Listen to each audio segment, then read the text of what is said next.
Hi, everyone. It's Monica Olsen. I wanted to let you know that I'm hosting a new podcast with my friend Jennifer Walsh, and I'm sharing it with you because the very first episode features one of our Serenbe residents, Dr. Phill Tabb, who also happens to be our land planner. The podcast is called Biophilic Solutions, and we created it to spread the word about the importance of biophilia in partnership with the innovative Biophilic Institute. Many of you know about Biophilia if you listened to season 4 of this podcast. We had great guests on who are leaders in building a biophilic movement. If you didn't catch the season, biophilia is the innate connection that humans beings seek with the natural world. And this new podcast will help understand, elevate, and amplify biophilic solutions across a broad range of industries, because we believe nature has the answers. So today, I'm introducing Biophilic Solutions, and we're going to hear from Dr. Phill Tabb. He'll share his unique point of view with the Serenbe Stories audience by answering the question, how do we build resilient communities for the future? And he'll also dive into the mystery of thin places. Stay tuned, stick around, and thanks for listening. Hey, Jennifer. Hi, Monica. Hi, everybody, and welcome to the very first episode of Biophilic Solutions. Before we dive in, I think maybe we should talk about this word, biophilia. It's kind of a mouthful, and most people have never heard of it. What do you think, Jennifer? Totally. It's not the most beautiful word, but the idea behind it is super beautiful. I mean, basically, biophilia refers to this very human desire to connect with nature, and so much of that connection has been lost in modern times. It's so good for our mental and physical health to connect with nature and feel like we are part of nature, and that simple idea is at the forefront of new thinking about design, urban planning, mental health, and the conversation around climate change and protecting the earth. So biophilia is a simple idea, but maybe also super broad?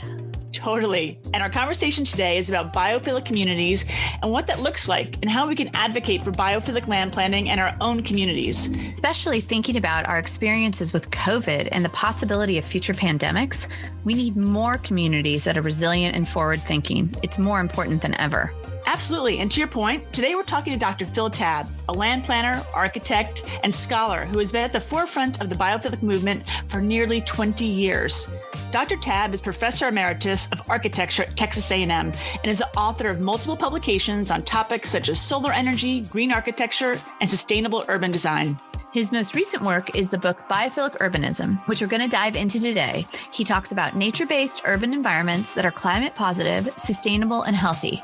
Dr. Tabb is also the lead land planner for the biophilic community of Serenbe, which is located just outside of Atlanta, where, spoiler alert, Phil and I both live. So without further ado, let's get into our interview with Dr. Phill Tabb.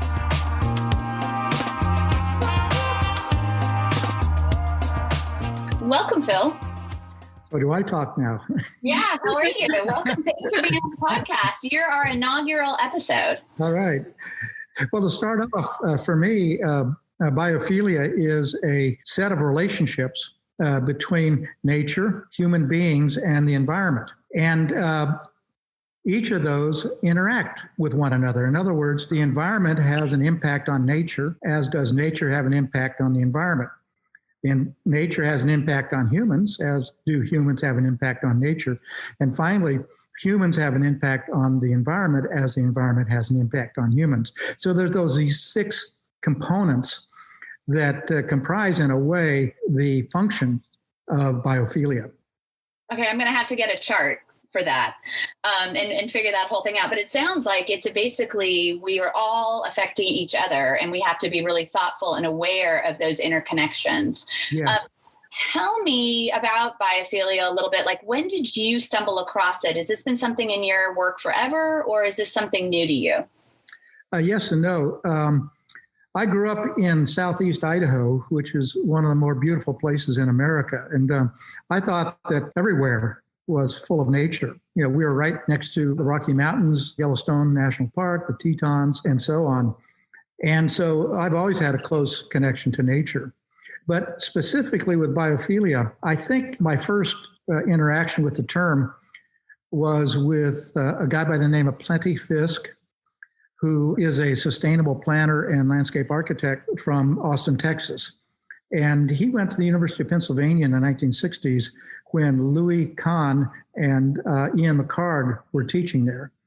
And Ian McHarg wrote the book Designed with Nature in 1970. I got his book back then. This is the actual book. Wow. So, I mean, back to early 1970s, Designed with Nature. I mean, Right. there it is, right? And he's not really credited too much with biophilia, but I think his concept certainly is a component of biophilia. And did he talk about cities and bringing nature into cities, or was he just talking about it in general? He was talking more, I think, in general, but as a concept that affects, all scales of design. Mm-hmm. And he has a center outside of Austin, Texas, and he primarily started by focusing on sustainability, but then expanded into all of the elements of water collection and solar and so on, and then moved into biophilia. I was a department head in 2004, and I hired him at Texas A&M. So that's why I got to know planning quite well. And then, of course, working with Serenbe and the early stages of the Biophilic Institute, I had groups of students here from Texas A&M that were living as a part of a study away program. And we actually looked at biophilia, among other things, here at Serenbe. So that was another sort of one of my introductions to biophilia. And of course, being on the board of the Biophilic Institute here at Serenbe has allowed me to interact with a lot of really world-renowned people in the field. What year did you move to Serenbe, Phill? Well, I built my house in 15 and 16, and then I moved here in the summer or the late spring of 2017. Mm-hmm. When you did move to Serenbe, did it kind of change your vision of how you saw biophilic design or how you want to intend it to look for yourself? No, I had already ideas about that because I started planning Serenbe in 2001. Yeah, and this was before biophilia really was a very common term.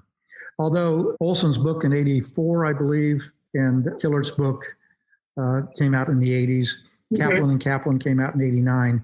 These are all books that were early academic writings on biophilia by non-designers, but oriented towards designers. And it wasn't until, I would say, 2010-ish and on did it really begin to infiltrate the design world. Interesting. Terrapin Bright Green's 14 patterns had a huge influence, even though it was not a book. It was an online PDF that got circulated quite a bit. And it was one of the first, examples of, what design guides of what to do. And really nothing had come out since then. I think it was 2014 when that book came out. That was 6 years ago. Yeah, that's not very long ago. Yeah. Phill, are people, is it being taught at universities and colleges? Is biophilia being taught like as a true class or sort of industry? I don't really see it as an industry. I see it as a focus field. It's not taught, to my knowledge, as a full course, Biophilia 101, but it is taught within other courses. I know at Texas A&M, we have an environment and behavior class that brings up biophilia as a component of that. And the sustainability course that I taught at Texas A&M also brought up biophilia as a component of sustainability. Interesting. Do you think it would be taught, though, in the future? Could be. Yeah. One of the reasons I got more seriously involved in biophilia is I was always looking for umbrellas that are bigger than the smaller umbrellas. So always looking for the big one. Yeah. And, of course, in my world, I started off with solar energy, and then it went to renewable energy, and then it went to sustainability, and then finally, I think, biophilia. And the thing I like about biophilia is that it encompasses a lot of other tangential areas, such as placemaking, the spiritual component to the environment, health and wellness, of course, and I think climate neutrality. So in my book, I point out those, 5 outcomes, which makes the book a little bit unique to what's been written before, because most of the previous books focus on health and wellness as the major outcome of biophilia. My book, I really felt that mitigating climate change, creating more sustainable environments, creating placemaking, especially from the social point of view, and health and wellness, of course. And then finally, the numinous, which is our emotional and spiritual relationship to the unknown or to spirit. So all of those seem to be components that were important. Talk about, biophilic cities or biophilic urbanism.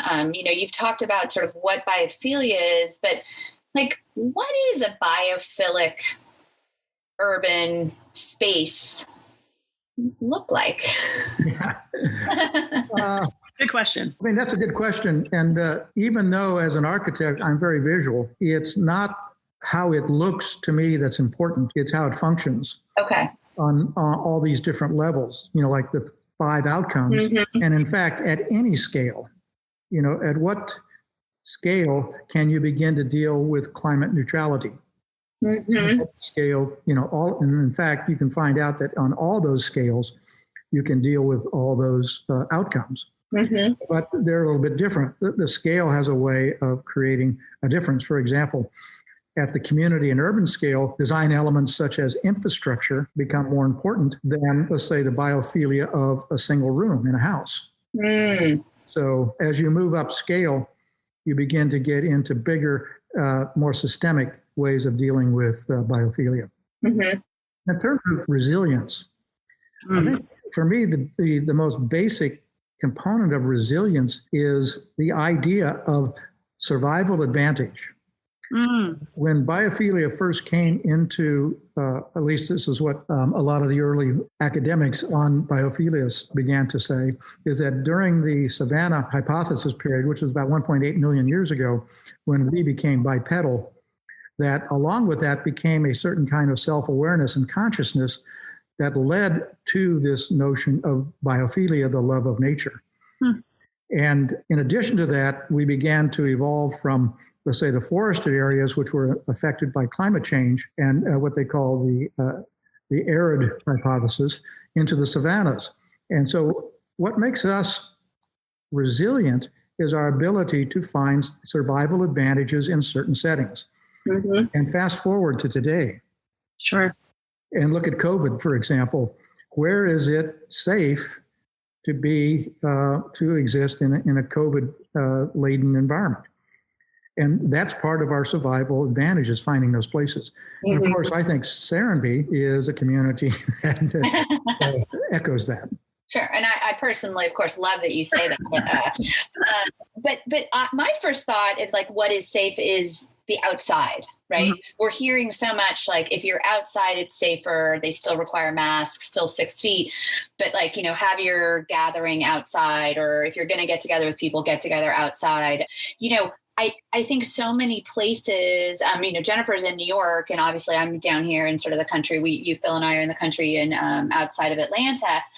It's easier to get outside in different places. But talk about, cities, that's where the majority of people live, and or individuals in the suburbs that just don't have access to a trailhead or a park.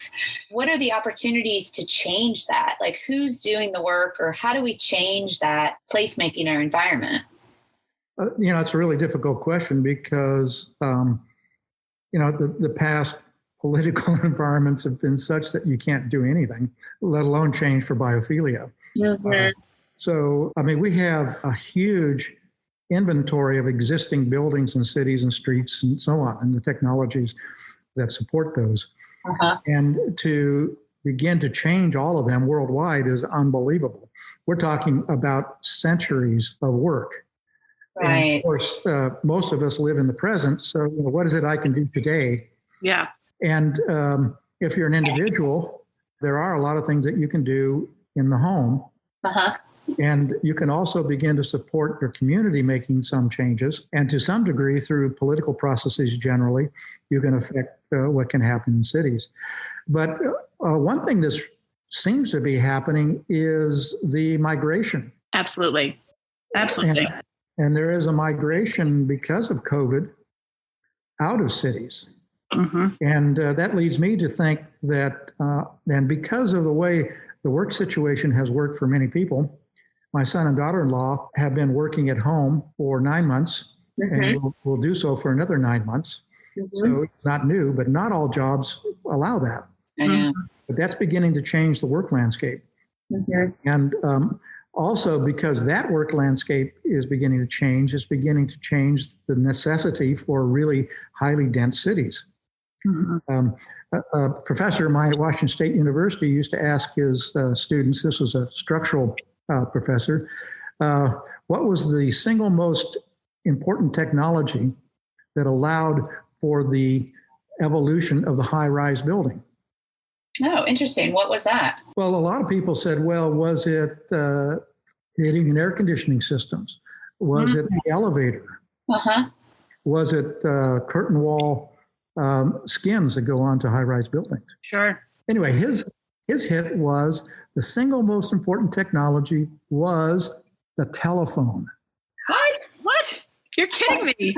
Because it allowed people to be able to work way up in the air and connect to everybody else. Wow. So I think in this day and age, especially with the internet and Zoom and so on, you can see how important that is. And of course, to do Zooming and telephoning and texting you do not need to be in a high-rise building to do that. No. I know that feeling now that I'm like you said, I live in New York City, but right now I'm recording this up in the Catskills. And when you were saying that the plight of people leaving and just everyone taking off from cities, everyone appeared, the homes they're gone because everyone moved from New York to live here in the Catskills area. And it's a beautiful place to reside. But I understand it's just that mentality. Everyone's like, I got to get out. I need to breathe. I need more space. I need some solace in the woods. But I can definitely feel that for sure. Now, the flip side of the argument is, well, what do we do with cities? Mm-hmm. I think, 100 years ago when we had pandemics, and even before that, city planning was highly influenced by diseases. And that's where parks and tree-lined streets come in. And those are things that can happen. Even pedestrianization can happen. And those particular moves have been seen to be very beneficial and to actually reverse the migration tendencies back into city centers. Monteverde in Spain is a good example. In 2000, but actually 1999, they decided to get rid of the car in the historic area of the city. Mm-hmm. And since that time, population has increased. There's more a percentage of families with children. There's only been 1 or 2 automobile deaths within the last 20 years. Wow. Of course, CO2 levels have really gone down and so on. So, that's something that I'm beginning to see is happening more and more throughout the world, getting rid of the automobile in downtown. Yeah, and you're seeing that in, San Francisco, London, obviously New York with either Times Square or Herald Square.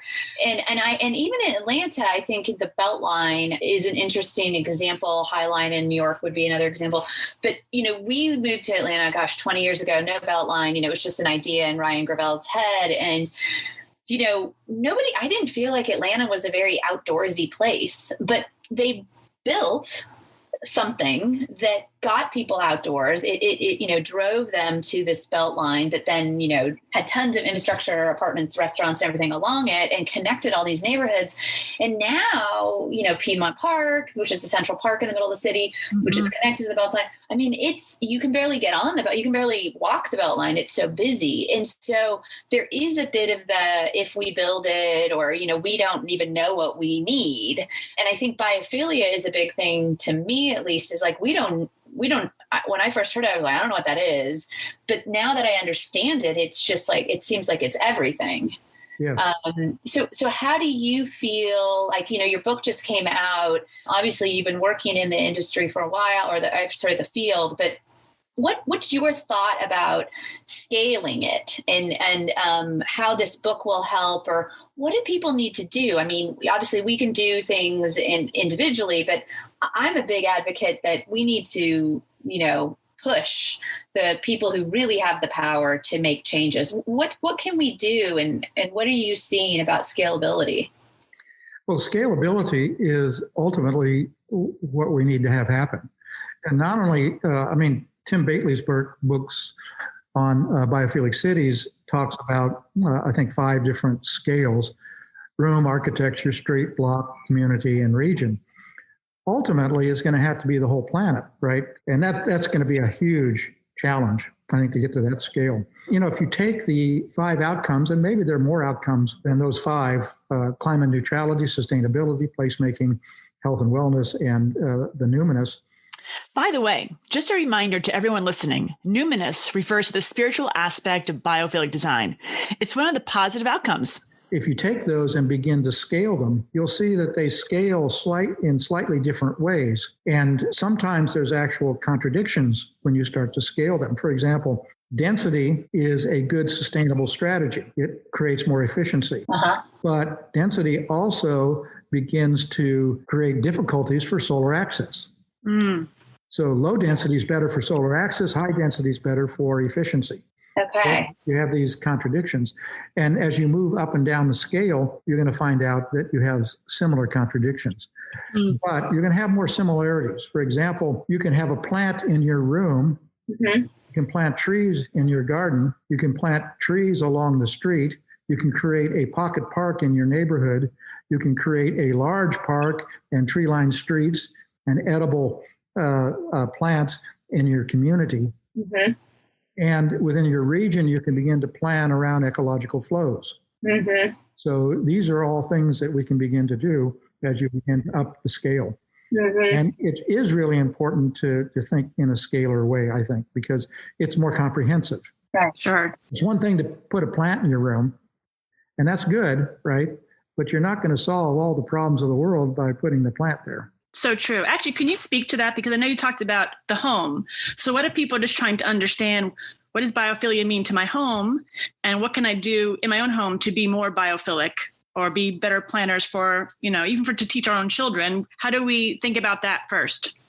Well, if you look at the biophilic patterns, and Stephen Killert had 72 patterns, and then later he and Liz Calabrese reduced that down to 25. Terrapin Bright Green had initially 14 patterns, and they've added awe as the 15th. Love that. In my book on serene urbanism, I had 20 placemaking patterns. And in this new book on biophilic urbanism, I have 25 patterns. And there's a lot of crossover on these patterns. So, for example, if you were to look at the 25 patterns and go through that list and say, okay, what can I do in my own home relative to those patterns? Then you can begin to answer the question. For example, the second pattern is our relationship to the animal kingdom. So get a bird or a cat, or a dog. Or if you're fortunate enough to live in a place like Serenbe, we have 123 different bird species here. So wake up in the morning and go out and listen to the birds. I mean, that is a biophilic function. That's just the second one. And of course, there's a relationship to nature, to the plant kingdom, which having the potted plant in your room would do. Sensual experiences, opening up all the senses is going to create, let's say, greater healing, potential for greater healing. And of course, walking around Serenbe and places like Serenbe, if you walk by the daisy, you can smell the food being prepared. You can hear sounds of bells ringing and so on. So all the senses get activated. So I think that's an important one. Of course, prospect and refuge is another one. And that's an interesting one that exists on both the house scale and community scale. The omega shapes in Serenbe are ideal prospect and refuge planning shapes, because you have the prospector looking into the omega centers, and you have the surveillance of streets. And at the same time, the omega shape creates a protected inner area, just as, let's say, the living room in your house creates a protected area. So those are two ways in which prospect and refuge are expressed at these different scales. Yeah, and I remember learning about that concept from Bill Browning, and the example, and tell me if this is correct, I always think of why does everybody want the corner booth in a restaurant? Exactly. And that corner booth in the restaurant provides both prospect and refuge, right? You're protected, you're sort of in the back, your back is protected, and then you can see out. And that is this really deep-seated biological. And it's so fascinating. Mm-hmm. Yeah, it is. It's an inherited, what Killert would say is an inherited genetic quality of our evolutionary biology. So yes, that is true. So that's an important one. And I mean, if you go down the list, take a look at Killard's 72 items. The reason there's so many, he has about 5 or 6 items dealing with natural light or with light. And what Phil Browning and I have done is kind of collapse those 5 or 6 elements all into one, which I call all aspects of light. Talk a little bit about that. Well, according to Killard's listing, things like light and shadow. And of course, we get that here in Serenbe when you walk out in the woods, especially this time of year when you get the shadows of the trees, especially early in the morning and later at night. You get these beautiful long shadows crossing the paths. You get diffuse light like we've had when it's not so sunny here. You get direct light coming in. You have sort of flickering light. If you're out in the woods and you see the leaves beginning to move, and then that affects and gives it a more dynamic quality of light. And you have, let's say, night light. And here at Serenbe, of course, we protect the night skylight, but at the same time, the night light is mandated to be very low and very subtle and down pointed. Exactly.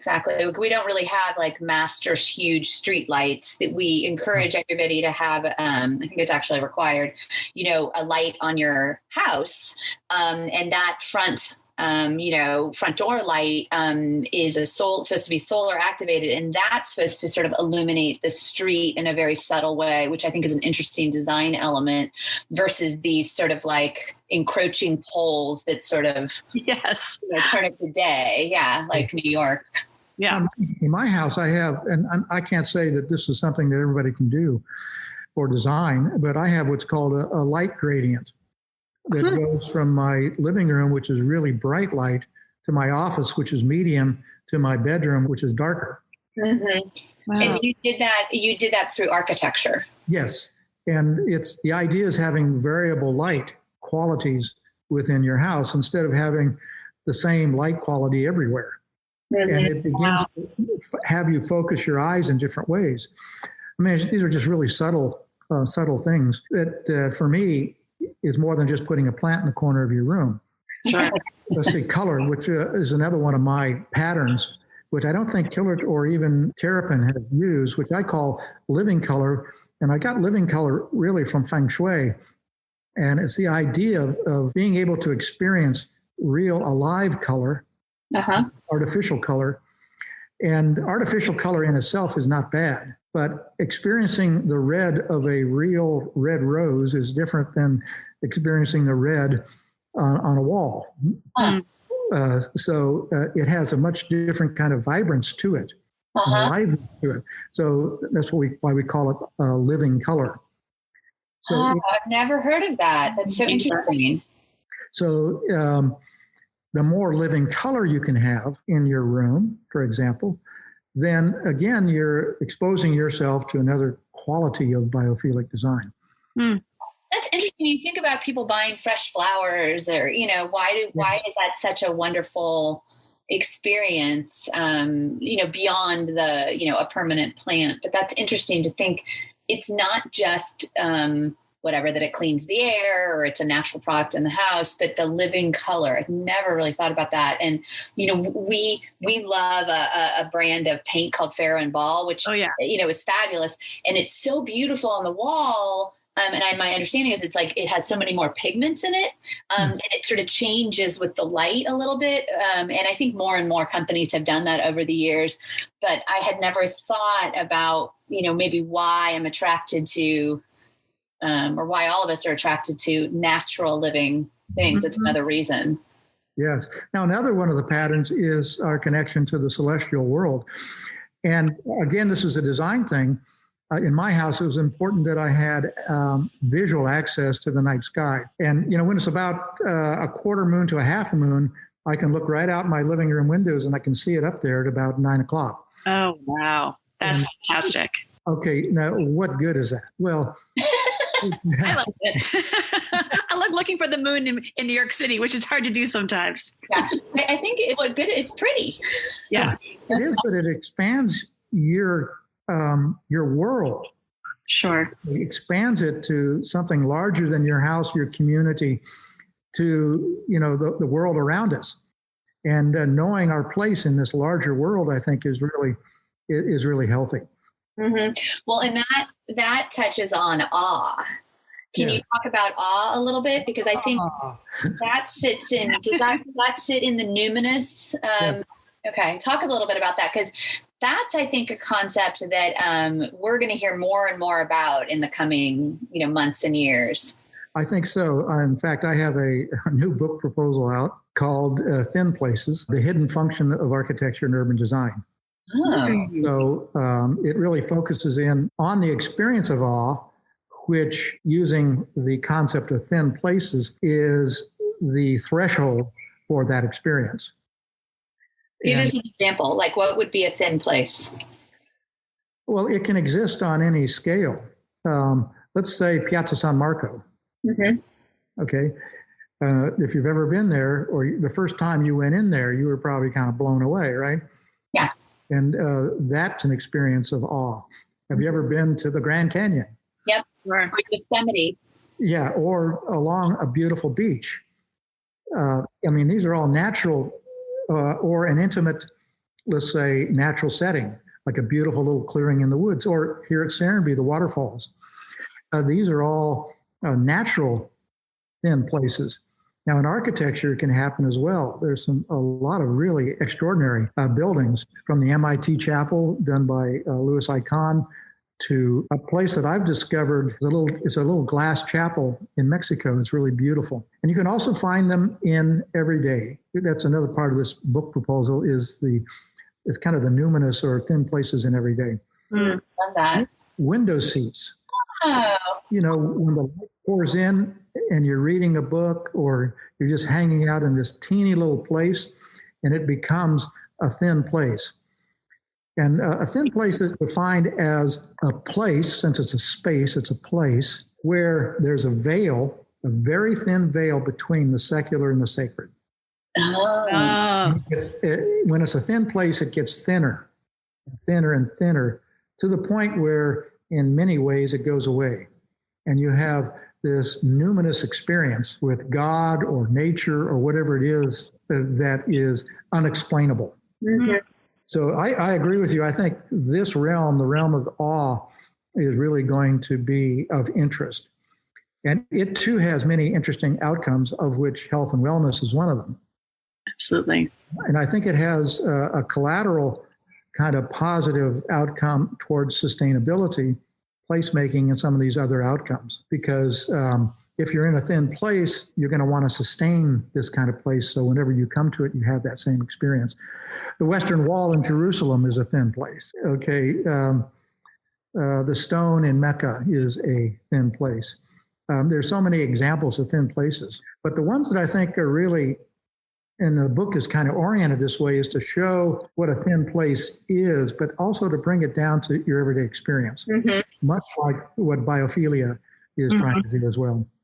And that kind of leads us to case studies in your book. Yeah. Well, in the book, there are 6 what I call precedents and 1 case study. The case study is Serenbe, and it goes into a lot of detail. I'll talk a little bit about that after I talk about the precedents. Mm-hmm. And the precedents evolve in the book from smaller scale to a larger scale. Okay. So in a way, the precedents are scaling. Mm-hmm. So the first precedent is a place that I visited many times called Castillo de Garganza in Tuscany. Mm-hmm. And it's a 13th century medieval town that was originally designed as one horseback ride away from Siena. Wow. And it overlooks the Val di Chiana, which is the main valley that connects Tuscany back to Rome. Yes. And it was an outpost so that the Sienese could tell if either Arezzo or Rome was marching on them. Mm-hmm. So they were one horseback ride away. But it was a little sustainable community, tiny, with originally about 30 homes in it. It has a little parish church and a square and a tower, and it's got a battered wall around it. And it's really a beautiful little place now that was sort of run down about, 20 years ago. Mm-hmm. And then it was purchased by account from Florence, and then he has repurposed it into kind of a conference center. And there are 23 of these beautiful little cottages that you can stay in. Mm-hmm. And like I said, it's got this parish church and a well, and it's got really beautifully updated conference facilities.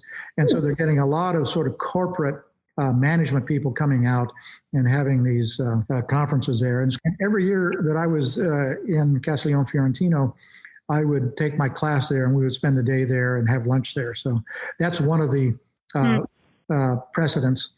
And of course, it has what's strong there is the fact that it's similar to Serenbe in that it's in the middle of woods. Mm-hmm. And two, it has this wonderful prospect, in that case of the Val di Chiana. And it has gardens and trees within it, and it's bounded really beautifully, and bounding is another one of the patterns. And it has a true center, which is this plaza and a well in the center. So, and it has natural materiality, beautiful stonework and wood in it. And like I said, it has gardens. And there's a lot of sort of wild animals that are around the area, so people staying there can interact with them. Mm-hmm. So anyway, that's the first one. The next one is a little odd, which I think is, but it's really interesting, is the Google headquarters in Mountain View. So different. Yes. So different. And what I really liked about Google was, among other high-tech businesses, it is really transforming the business landscape, the employee landscape. And both my son and daughter-in-law work for Google, so I've had the opportunity to visit Mountain View, their facility in Boulder, and their facility in Zurich. It always blows me away with the kind of personal freedom and the encouragement of creativity, and also the encouragement of interaction and health and wellness that goes on in these businesses. It's just quite extraordinary. So also the firm Big is designing a new addition. It's actually a new facility in the Mountain View, and it's a big, huge dome-like space. It's going to have plants and this very creative work landscape inside. It also has a way where the existing community of Mountain View can actually begin to interact with the building in a greater way. Interesting. Most of the times, like if you think of I shouldn't be saying this, but if you think of the Apple building, which is this huge donut building, and something like, don't come into me, it's really repelling in a way, where I think the Google is really trying to create a more, what we call a front door experience. Mm-hmm. Well, many of the tech companies, having friends in San Francisco, the ones that are in downtown San Francisco, and we won't name them, you can imagine, they came in and they said they got all of these concessions through the city because they were going to bring all of these people, but they ended up creating their own internal ecosystem with their own dry cleaners and food. And actually, the workers didn't actually leave the building and actually support the local community. And it became this very insular, it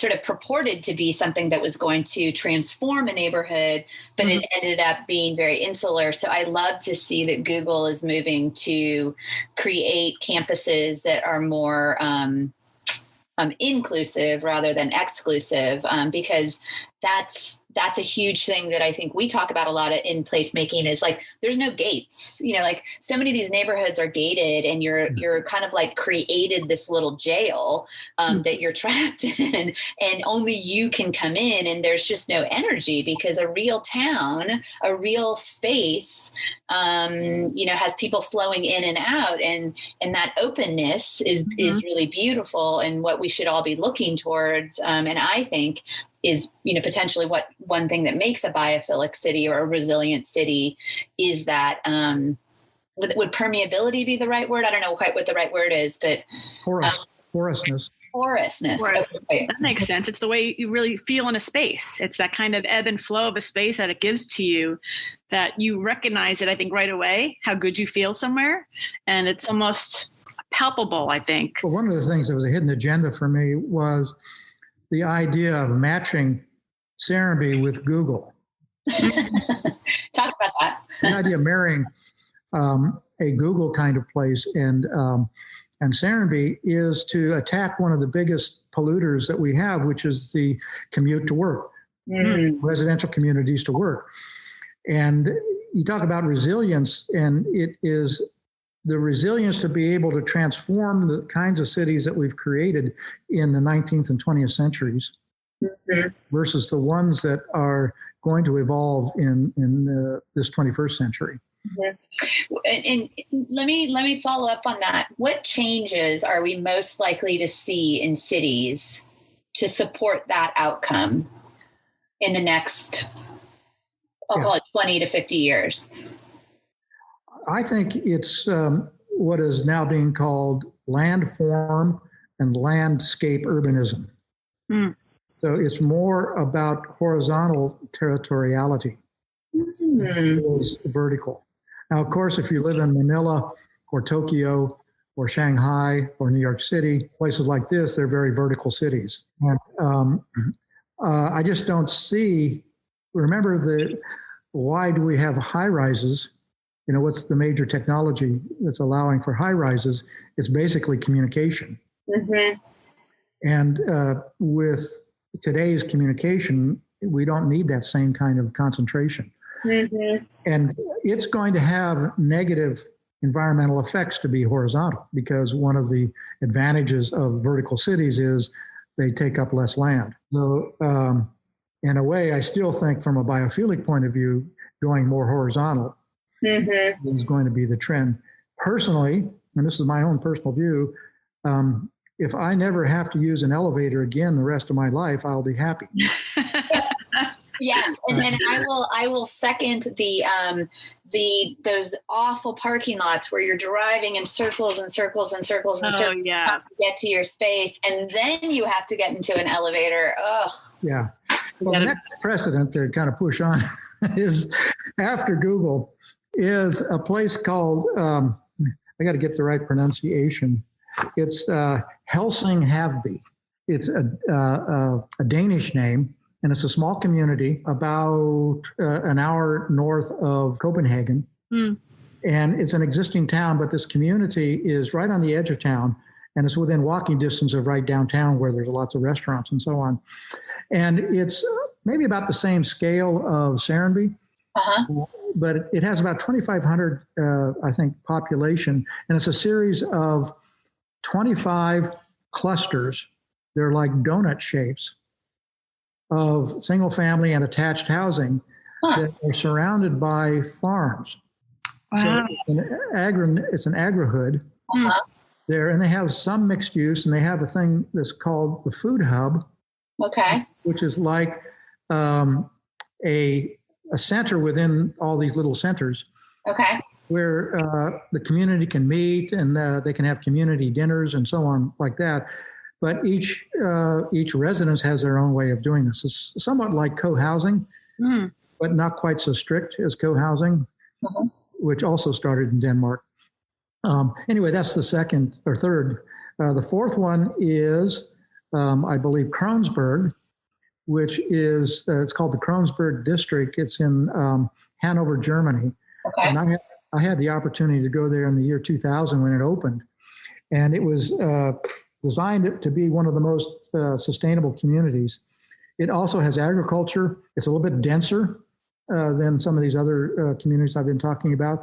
And one of the things I featured in my book that it has is what are called super blocks. They're large blocks that are porous, meaning that you can go into them. And inside is, a couple of acre site, 2 to 3 or 4 acre sites that are natural. Wow. And each block has a different kind of nature inside. Oh, wow. Some have daycare, some have elementary schools, some have parks, some have water retention, some have streams going through them. And they're all interconnected in a pedestrian kind of network. And so that was one of the main features that I thought was biophilic. It also had, as you can imagine, a square donut having great prospect and refuge, right? Sure. And access to nature. It also has a density gradient going from a tram on one end, a tram line on one end, to the farms on the other end. And so the density is about 5 stories on the tram end, going down to 2 stories on the farm end. So I thought it was, and then the streets, really interesting. They're tree-lined streets. But depending on what side of the basic district you're in and which orientation, east, west, and north, south, have different kinds of trees. Wow. So that you know, and they're mainly fruit trees. So you know whether you're going east and west or north and south, depending on what kind of trees are there. Oh, that's a wonderful signal. Yeah. So there's a lot of small little details like that. And then the overall large one, like these super blocks, I think are wonderful. So that is Kronsberg. And then the next one is Ponteverde, Spain, which I've talked about already, that is a remarkable place. And there's more places like that happening. It just happens to be one that I was not that familiar with. And I started doing the research on it, and I found it just really fascinating. And the fact that it started about the same time Serenbe did. Serenbe started in 2000, basically, and Ponteverde started in 1999. Mm. So it's amazing what can happen in 20 years. I mean, a lot of really wonderful radical change can happen.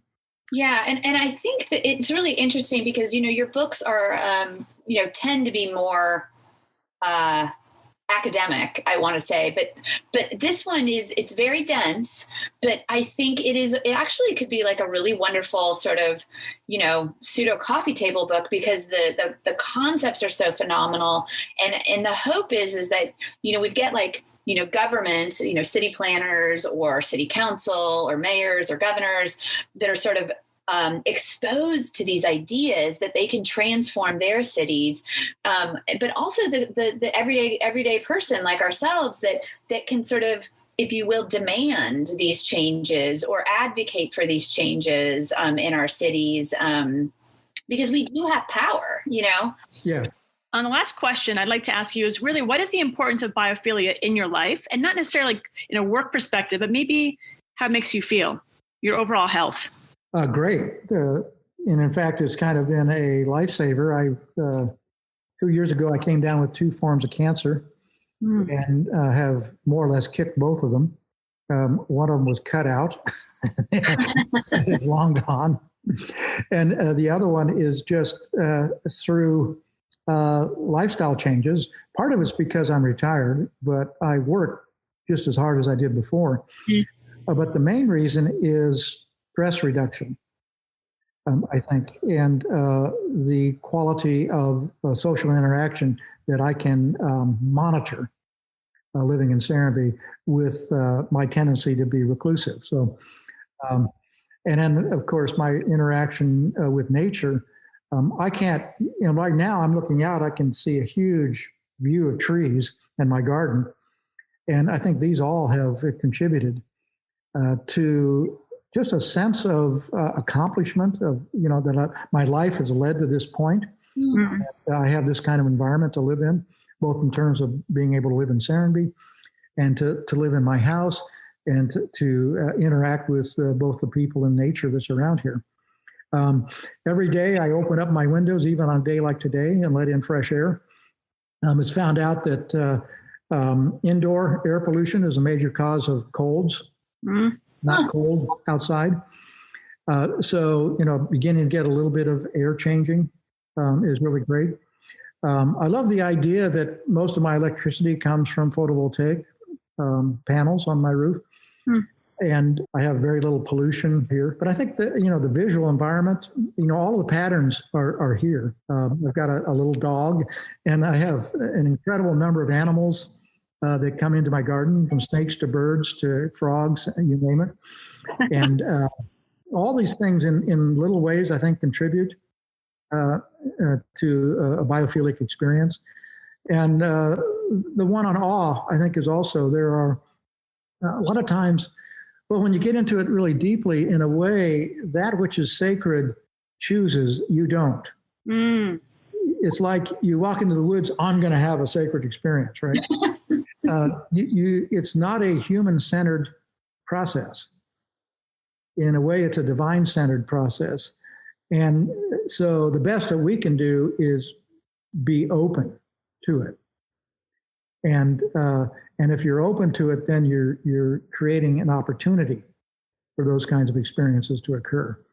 Another thing that's very interesting about awe that's been done by some researchers, William James wrote about this, that awe experiences, or what he calls numinous experiences, are momentary. They last between 10 or 15 minutes to up to an hour or two max. Mm-hmm. They go away. And another quality of them is that they do create this kind of transcendent change, almost like a metabolic change inside of you. So these are important, I think, to have these experiences.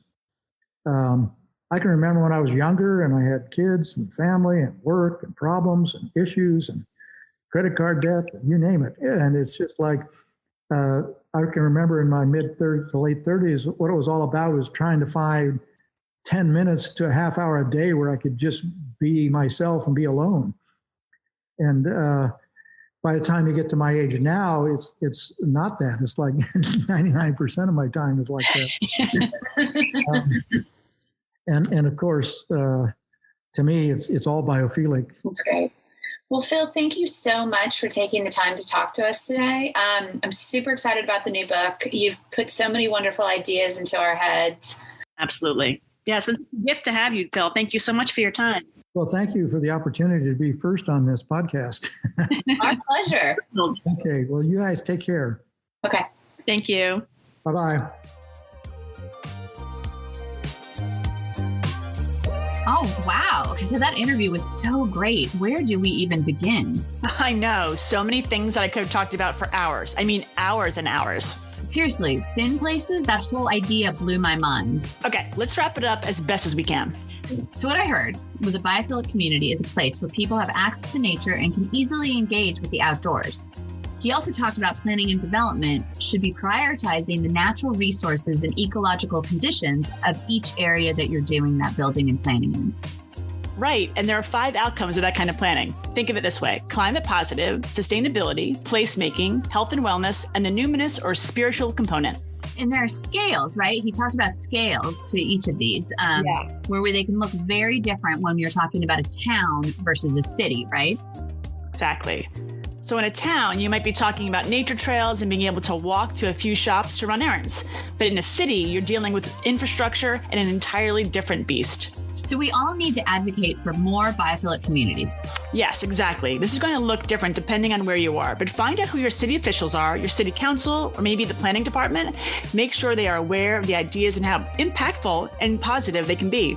Educate yourself and your community about the positive outcomes, the economic advantages, and start making that argument. I mean, take a look at the Atlantic Beltline, for example. Or the High Line in New York City. Exactly. Or even Serenbe. These places are thriving because people want to be here. Exactly. Once people start to see the benefits, the argument kind of make for themselves. All right, guys. Well, that does it for our first episode. Congratulations, Jennifer.